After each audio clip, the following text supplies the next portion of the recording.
பகவான் அண்ணாமலை சுவாமியாய நமக.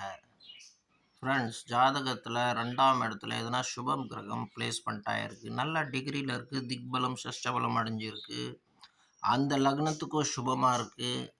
எந்த லக்னத்துக்கு அது அடைஞ்சிருக்கோ 2வது பிளேஸ்மெண்ட், ஏதோ ஒரு சுபகிரகம், ஏதோ ஒரு லக்னம்.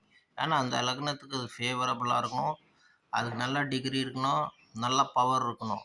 அந்த மாதிரி கிரகம் எதுனா ஒரு ஜாதகத்தில் அமைஞ்சு இருக்குன்னா அந்த ஜாதகன் மிகப்பெரிய கோடீஸ்வரன். வார்த்தையாலேயே நிறைய பணம் சம்பாதிப்பான், செயல் மூலியமாகவும் நிறைய பணம் சம்பாதிப்பான். அவன் வார்த்தையில் ஒரு மெஸ்மரிசம் மாதிரி ஒரு பவர் இருக்கும். அவன் எது பேசினாலும் மண்ணு கூட தங்கமாயிடும். அந்த மாதிரி ஒரு மதுர வாணி. வார்த்தையாலேயே பேசும்போது உங்களுக்கு ஒரு ராகமாக தெரியும், ஏதோ கர்நாடிக் மியூசிக் பேசுகிற மாதிரியும், ஏதோ மீரா ராக பேசுகிற மாதிரி உங்கள் காதுக்கு ஒரு ஓசை தரும் அவனோட குரல். அவ்வளோ ஒரு இன்பமாக பேசி தொழிலை நடத்துவான். ஸ்ரீ அண்ணாமலையாய நமக.